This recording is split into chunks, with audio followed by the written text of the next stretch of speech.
UK time. Who will the Blues meet in the quarter-finals? Because they're into them now. Luton 2, City 6 at Kenilworth Road. Let's go back to the studio. Plenty to discuss in the company of Nicky Weaver, Paul Dickov and Natalie Pike.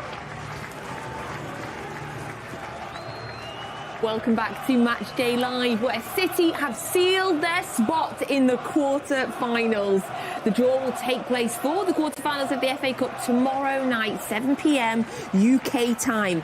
We are there, we are in the draw, we carry on the journey looking to retain our FA Cup trophy, and there is some celebratory scenes there. Look how mad the City fans are going. If anybody wonders what the FA Cup ever means to fans, just look at the scenes there. A packed away end, absolutely celebrating today, celebrating an FA Cup win, and Paul Dickov celebrating a brilliant Manchester City performance. It was unbelievable and a joy to watch, and big shout out to the fans there. Long trip to Bournemouth at the weekend and then to turn out in the numbers tonight. But yeah, crazy game. I mean, it could have been double figures. I think 16 attempts, was it 14 in target?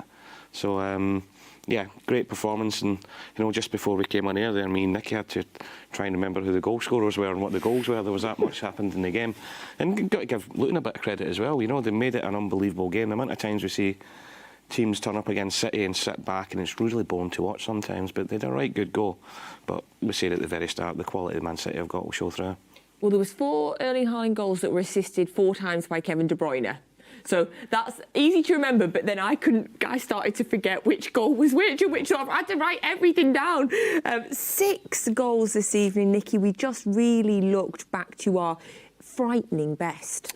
Yeah, I mean, like Paul said, credit to Luton because they didn't want to park the bus. They had a right go. They left it 1-on-1, 2-on-2 at the back. And yeah, City sort of ran riot, but it doesn't sort of tell the whole story because they obviously were 3-0 up. They got it back to 3-2, and then City, went rampant again. And yeah, unbelievable sort of performance from De Bruyne, Haaland, and you almost forget about Kovacic's goal, which was an unbelievable strike. So yeah, we've seen all sorts of different goals tonight, some phenomenal goals, but yeah, all in all, an absolute unbelievable cup tie. And yeah, that's what that's the magic of the FA Cup, isn't it? Were you nervous at 3-2? Not nervous, because you always feel City have got more goals in them, and especially with how Luton were playing. But yeah, 3-2, the next goal was massive. But once it went to 4-2, I think we could relax a little bit. Yeah, but it was just, I mean, me and Dicky were sat down, when it was 4 assists for De Bruyne and 4 goals for Haaland, we just laughing. This sort of stuff doesn't happen, and especially against decent opposition like Luton, Premier League team. So yeah, unbelievable cup tie. Great for the neutral, great for the travelling City fans, and I think deep down as well, in the cold light of day, the Luton fans will have enjoyed it as well. I wasn't nervous. Never nervous, me. Was not nervous. Was so happy that we scored so quickly to get the 4th. And we were conferring before we had to write it down to remind ourselves. So it was a Erling Haaland goal with a Kevin De Bruyne assist. But before that, we've got to have a word on the ball from Kyle Walker. Yeah, it was great. And as you said, it was important that we did score quickly after they get their second, because that was a great ball from Ross Barkley and great finish for them. So yeah, Kyle Walker outside of his foot playing Kevin in, and we're saying that Kevin does things that other players wouldn't. 90% of attacking players would have shot there. They're through with the keeper, and he's realised the angle's a bit tight and sees his big mate in the middle, Erling, and lays on another assist. Now, I think Kevin gets much, if not more, of a buzz of assisting goals than he does actually scoring them. But that obviously then made it 4-2, and then very quickly afterwards, obviously Bernardo and another Erling goal as well, so we could relax a little bit. Oh, I took a deep breath after that 4th goal, definitely. But yes, the 5th just sealed. I just was able to relax, which I haven't done watching City in a good few games now. The 5th goal, sadly not a Kevin De Bruyne assist this time. It was a Bernardo Silva assist. But talk to me about the goalkeeping. Yeah, I mean, listen, it's City relatively strong, but you would expect a goalkeeper of Tim Krul's goalkeeper Junior, come on. you would have expected him to keep it out. I mean, he's made some terrific saves tonight, yes. Tim Krul. It could have been, a cricket score if it hadn't been for him, and he'll be disappointed with that one. But yeah, another goal for Erling Haaland, and yeah, just unbelievable stuff really. And then the 6th goal, it was fantastic finish. It had whip on it, dip on it. He had no chance with that one, but yeah, I think he should have done better with the 5th one. Just shows you how spoiled we're getting, because when they scored his 5th goal, and we seen it was a Bernardo, we were all like, oh, Yeah. You know, I'm so spoiled. We wanted 5 assists and 5 goals at the same time. But yeah, look, you can blame the goalkeeper all you want when you're a striker in that position. You're taught from a young age, get the ball at your feet and hit the target. And that's what he's done. At that point, of course, when the 5th one went in, we were all started to furiously to search, as I'm sure you did as well, to try and find out the stats, to try and find out the records, to try and work out what was being broken. Give us a couple of days and I think we'll have a lot of records to tell you about. We do know, Ali mentioned it in the commentary, that Son has assisted Harry Kane 4 times back. I think that was 4 years ago. We were furiously trying to Google FA Cup goals, top flight teams. We know that George Best scored 6 in 1970 in the FA Cup, and we think that this is the first time somebody has scored 5 or more since then. But give the stat people a few. 71.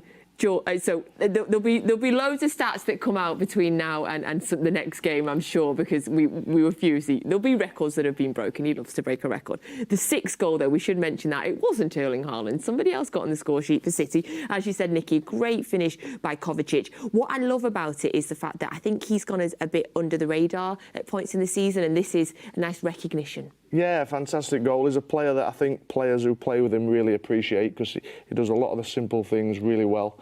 He links the play up, and he's a terrific player, and it was a great finish. Yeah, so we'll get a little bit of recognition for that. But yeah, fantastic finish. It had a bit of whip and dip and some bend on it, and you know, it wasn't right in the corner, but it was almost past Tim Krul before he could react to it. So yeah, fantastic finish from Kovacic. His 2nd goal for City, his 1st in England, as Ali told us. What did you make of his general performance and the fact that he's got that nice cherry on top today? Yeah, I'm a huge fan. I think I've said that since we first seen him pre-season, and I thought he was really good at Bournemouth on Saturday night, and I thought tonight again he just, you know, with Rodri not being there, which we can mention that we've won a game as well, without Rodri being in the team, I thought he sat in front of the back 4, and as Nicky said, he just kept things ticking over, broke up play, and when you're a player like that, you get so much more appreciation from your teammates than what you possibly do from the outside. And you know, the goal was fantastic, great touch, great technique, and that was past the goalkeeper before I knew it. So, but he's a top player. So happy we've won a game without Rodri. So happy. So that is gone now. We don't need to talk about that anymore. What do you think, Nicky, were the differences tonight between City's free-flowing scoring tonight and the last couple of games where we've seen? Well, I think the biggest thing was how Luton played and how they set up, and you've got to give them credit. They had a right go. They were always on a bit of a hiding to nothing. They were, you know, if the game was played 20 times, they'd probably lose it 18 times, wouldn't they? So Luton had a right go. They left it sort of 1-on-1, 2-on-2 on the back. They tried to nick the ball high up the pitch. They almost got back into the game at 3-2, but ultimately they just left themselves too wide open, and City were able to exploit that. And you know, to concede, to score 6 goals away from home is, you know, quite an achievement. And yeah, and it could have been double figures. I think just to add to that as well, I think having Kevin De Bruyne and Erling Haaland on the pitch at the same time, which we've not had that often. Well, the last couple of games we've not had it really. I know Kevin came on the other night there, but didn't come on against Brentford. But when they two are on the pitch, it's just that's telepathic. You know, Kevin knows the runs that Erling's going to make, and Erling knows if he makes a run, 9 times out of 10 he doesn't have to look over his shoulder where the ball is, because he knows that Kevin's going to put it in a plate for him. I think it was really interesting as well that obviously Kevin played the full 90 minutes. So obviously the last sort of 20 minutes he probably took didn't sort of push himself too much, but it was probably pre-planned that he was going to play the 90 minutes if the game panned out that way, because he did make 4 changes and rested a few. But yeah, nice to see him get the 90 minutes, and obviously there's a little bit of a gap, you know, in especially in like a City schedule where they seem to play every 3 and 4 days. They've got a little bit of a gap now before the next game. I don't know if I liked seeing him play the whole 90. The whole time I was just like, take him off, wrap him in cotton wool. Because, yeah, just absolutely phenomenal from Kevin De Bruyne tonight. Let's go back over to Kenilworth Road now. I bet we have an extremely happy FG and Sean Wright-Phillips. Yes, thank you. Welcome back to Kenilworth Road, Manchester City. We're in the hat for the next round. Good day at the office, Sean? More than a good day. If you think about how tough it is to come to this place, we've come here and made it look quite easy, and that's because of how well we played, and we took pretty much all the chances we had ended up in the back of the net. And the City fans are at the back, still making noise. I think they're singing "Don't Look Back" in anger, and I feel like they're going to sing "Don't Worry." Let's talk about that second half, shall we? We conceded a goal early, good finish by Clark, but the response 3 minutes later, Erling Haaland again, but Kyle Walker with an insane pass into Kevin. That pass was unbelievable. Outside of the boot, split the team in half basically, and put the ball right in the path of Kevin De Bruyne. And as Kevin does, he plays real matches like he's playing FIFA, to be honest with you. He just squared the ball. Nice little tap-in. Sean said to me as he did it, he went, I'm shooting if I'm in that position. But Kevin sees that, and that's what he did. And then 3 minutes later, you'll never guess who scored again. It was Erling Haaland. Yes, it was. He got the chance from Bernardo. Great ball into him. First touch at his feet and just made sure he made clean contact. And it went underneath Tim Krul's arms. And then, of course, the 72nd minute of the game. Thankfully, we had a different goal scorer. Someone else to talk about. A man who was absolutely brilliant today, we thought. Mateo Kovacic. Great finish, great strike. And a good decoy run from Erling Haaland as well. When you're an attacker, that's what you have to do sometimes. Some of the running you do is to create space for everybody else, and it opened up the opportunity for Kova to have that shot, and he just whipped it back across the keeper and it flew in the net. Now, for some strange reason, Erling Haaland has had a few people speaking about him recently, even though he just scores and scores and scores and scores. And scores. And scores. We've got the Manchester Derby coming up next. Erling Haaland's in great form. Manchester City are in great form. They've got to be feeling confident going into Sunday. More than confident. I think if you look over the last few games, we've won games 1-0. We've missed some chances. Now it looks like everyone's got their scoring boots on, and if that's the case, the chance can fall to anybody on Sunday, and that could make the difference. And of course, an extra day's rest. United play tomorrow in the FA Cup, so I'm sure the boys will have their feet up. They'll be enjoying themselves. I think Erling's got to find a place to put his match ball now as well. It's all right. I've got space in my flat, Erling. If you're hearing, I'll hold one for you. Yeah, we could probably all hold one here, and probably everyone in the studio as well. Let's head back there. Thank you for joining us, Sean. As always, we'll see you soon. Yes, we could all 5 of us have one of Erling's hat-trick balls and he'd still have 3 on show at home. So City have beaten Luton 6-2. I had to check this. 6-2 tonight. We are in the quarter-final of the FA Cup. That draw is taking place tomorrow. Our next game is, of course, on Sunday.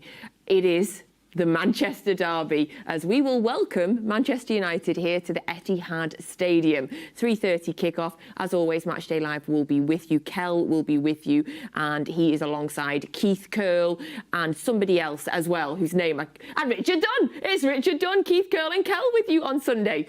The Manchester Derby, Sunday. Dicky, I'm so happy for this score tonight, especially because that sets some confidence and precedent going into that game on Sunday. It is, and they should be confident anyway. You know, I think that's, 18 games unbeaten now, 16 wins, 2 draws. United, if they've watched that tonight, they won't be relishing coming to the Etihad. And I always am. Derby day, I know you're always nervous, Natalie. I'm super confident, and this one's no different. You know, Kevin getting 90 minutes tonight, being able to take John off, being able to take Erling off, Bernardo off, Phil sitting on the bench getting a rest, Rodri getting a rest. You know, the squad's been managed so well over the last few weeks. Going into what is a super important period with the games we've got coming up, and you know, it starts with the Derby. I look at their team, I look at their squad, and I look at ours, and I can't say anything but a comfortable win. They've been in better form since we last played them, of course. We won 3-0 at Old Trafford. What a day that was. They were beaten at the weekend, though, last-minute winner for Fulham, but they've been in better form of late. Yeah, they've started to show a little bit more. I don't think they're showing enough to sort of challenge the top teams, and I think they're some way off the top teams, certainly some way off City if you compare the squads. So yeah, it's a game we'll go into, you know, super confident. We've done well against them, obviously early on the season was a great result. And yeah, if they'll watch that tonight, I'm sure there'll be, the players and fans, probably more so the fans, will be pretty worried about, coming to the Etihad. And yeah, it's we're sort of licking our chops now, if you like, because of what's happened tonight. And as Paul said, I think it's 18 unbeaten now. So yeah, really confident for a City win, but they still have got some good players and some dangerous players, so they could spring a surprise, but I certainly don't see it. Haaland's a big miss for them. Yes. I know he's a young boy, and people say they struggled at the start, but he was still putting in the performances, and without an out-and-out striker, I think Martinez is huge at the back for them as well. Without him, even the games that they have won recently, they've not been convincing. They've conceded a lot of chances. And if they concede the chances that they have been conceding against us after tonight, especially how clinical we were, I can see a lot of goals. Oh, a lot of goals would be lovely. Of course, the game last year at the Etihad, we had a hat-trick for Erling Haaland and we had a hat-trick for Phil Foden. So United currently sit 6th in the table on 44 points, 3 points behind Spurs in 5th. They have had injuries this season, as you mentioned. Haaland's out now. They have been playing with some of the academy players. Kobe Mainoo's come through and a couple of the other academy players. But some of the big names, the big stars for them, like your Marcus Rashford just has not been anywhere near his best this season. No, I mean, listen, he's been a huge player over the years for Man United and for England as well, and for whatever reason, you know, it's just not happened for him this year, whether it's, you know, mental problems or what. He's just seemed to be a sort of shadow of his former self. But we have seen in the past in derbies that he could pop up with goals, and on big occasions, you know, it's sometimes on big occasions, big players do step up, and if Man United are going to do anything at the weekend, one of the big players is going to have to step up and do something special. I think it says a lot. Look, obviously, living in the area, there's a lot of banter going around with my mates who are United fans and everything else, and they openly say that the 3 best players have been Kobe Mainoo, Garnacho and probably Haaland. You know, I think Haaland's oldest at 20 years old, so they said that sort of tells a story where United are at the minute, that consistently the 3 best players are kids, because other ones aren't coming consistently to the table. In terms of City's team for Sunday, we mentioned the people that we've rested tonight, obviously Rodri, Phil Foden. The defence looked great tonight. Ruben Diaz was on the bench today. What sort of changes? What are you thinking the team might look like? I couldn't even second, third, fourth, fifth guess what Pep's going to... Phil Foden's got to play, sure. When we see the team, we can't pick who's going to play with where, never mind trying to say who's going to play. But I think one thing's for sure, that Phil will come back in, and Kevin and Haaland, Rodri and Edison. So yeah, there will be changes, but listen, whatever team he puts out, you know, he'll deem it to be the team to beat United, and you know, I'm pretty confident, as Dicky is, that we'll do that. We've had it for many years in a row now, but the fact that it's a Manchester derby almost doesn't feel like the most important thing. The most important thing is the win, so that we keep up with Liverpool in the league. Do you agree, Nicky, that the pride of the derby would just come as an added bonus? Yeah, listen, for me, you know, there's only one derby, and it's the Manchester derby. And I remember when, you know, we were playing, and you know, it was like for United, their biggest game was Liverpool. Yeah. But still, for us, you know, there's only one Manchester derby. Obviously, they're in a bit of a different stage, a bit of transitional period at the moment. But yeah, it's a huge game, one of the biggest games, you know, in the English calendar. And yeah, one that sort of all City fans are looking forward to. I think the nation will be looking forward to it, and I don't think the Man United fans will be looking forward to it as much as the City fans. I think it'll be a weird one for the Liverpool fans as well, who are going to want a Manchester United win, Paul. It'll be weird for them. It will be, and I think it was the same a couple of years ago when United were playing Liverpool, and City fans was actually saying that they wanted United to win, so which I could never get my head around that one. But yeah, Liverpool fans, look, I can't see many Liverpool fans wanting United to win, but there'll be the few that will think that they could maybe do them a favour. But honestly, look, blue tinted glasses off and biased apart, I can't see anything other than a Man City win. I could never want Man United to win. It's a weird one, that, isn't it? Or Liverpool. That's a weird one, yes. I just want Man City to win. Just Man City to keep on winning, just like we did tonight. A performance like this on Sunday would be very, very, very welcome indeed. Now, Manchester derbies are always special, Paul, but there's also a very special Manchester derby for you, because your last appearance for Manchester City was a Manchester derby. 5th of May, 2007. Here you go. You came on as a 69th minute substitute. That looks like you were saying, hello, I'm Paul, I'm happy to be here. Yeah, I came on and started the fight within about 2 seconds. Not like you did, yeah. I know. They booked me straight away. I don't know what that was for. Was that straight away? More or less, yeah. Oh, I love the fact that it's Ronaldo you're shouting at. I spoke to him since. Sorry, this is me. Ronaldo? Yeah. Oh, Dicky, you're always causing trouble. Do you know what? I just remembered there had been booked. So is that why you helped him up? Do you know what? Wes Brown done me a favour there. Yeah. Because he could have made a lot more of it, yeah. Because otherwise I would have been off. And then we had a penalty, and I was desperate to take it, but Darius Vassell took it at the same time, and I didn't want to make a big scene about it, but I was so desperate to get the ball and take the penalty, because I'd scored 4 penalties in my career against Van der Sar for Blackburn and Leicester when I was at Fulham. So I felt super confident, and obviously Darius took it, and unfortunately missed, which is no slight on him at all. But I so wanted to have the penalty because I knew it was probably my last derby and probably my last game for City. It was the 5th of May and Darius has missed the penalty and City had not scored a league goal at home since New Year's Day, and we went to the 5th of May. I know, I was out for 4 of the months with a broken foot, actually. Yeah. No, I wasn't. Look, that was a tough time for us, wasn't it? Yeah, I think I'd lost my place in the team at that point. I think I was on the bench that day. And yeah, we had a sort of decent start to the season, didn't we? And then we had a really good run over Christmas. I think we won 3 on the spin. I think it was West Ham, Sheffield United, Everton, I think. And then we went just on a real barren patch and we just couldn't score. Ultimately, it cost the manager his job, and yeah, it was a really difficult period for us. I remember it well. Had a season ticket, didn't miss a game that entire season. God bless the fans that went to every game that season. But it feels kind of nice that your last game was against them, though. Like it was, but not ending the 1-0 defeat as well at the same time. But yeah, I wanted to take that penalty. Yeah, I'll go over it in case you haven't realised. Let it go, Nicky. Yeah. Okay. Well, thank you very much. Thank you very much. Nicky, it's so lovely to have you here today. Thank you. Do come back and join us again. It's been a pleasure. Paul, always a pleasure. Thank you. Thank you so much. So we will be back on Sunday. Kel is here. Keith Curl and Richard Dunn will be with him. Oh, captains. The captains are joining Kel. How are you feeling? How are you all feeling? I am, do you know what, Paul? I'm going to have a good week. Confident. A confident, good, excited week. No derby nerves here. No derby nerves here at all. And do you know what? Just to make everybody just feel even better before, we head into the nice derby week, let's finish tonight by having a little look back at when we thumped them at Old Trafford. Thank you for joining us tonight. Don't forget FA Cup draw tomorrow. We'll be back on Sunday.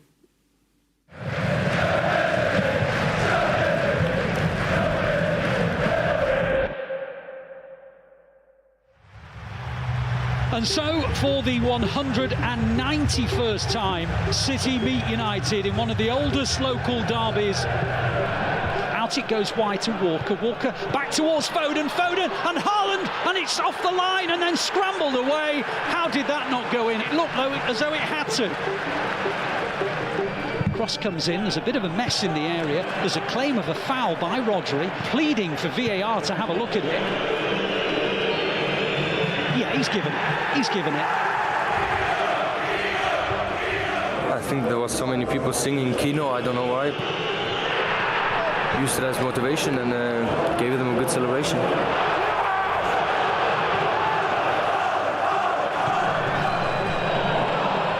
There's a chance for United here in the middle. The shot's brilliant. The save from Ederson is even better. Crossing position for Bernardo Silva. Pops it in. Haaland! Brilliant save! He's an incredible threat for the opponent. He moves incredibly well in the box. These are machines. These are incredible. We are confident when we have him there. Well, we are lucky to have him. Lucky, and we're so pleased for him. Without Onana's contributions, City would have been home and hosed by now, and City really are piling on the pressure. Tries the shot, Rodri, good save by Onana, Haaland on the rebound, Foden, he does end in a goal, and City lead 3-0.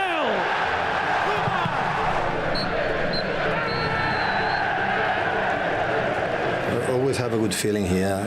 I think the players give the best, and I'm really pleased for our fans. I know what does it mean for them. It was a fantastic performance and a controlled 90-minute game, and every single Manchester City player was a fantastic performance today.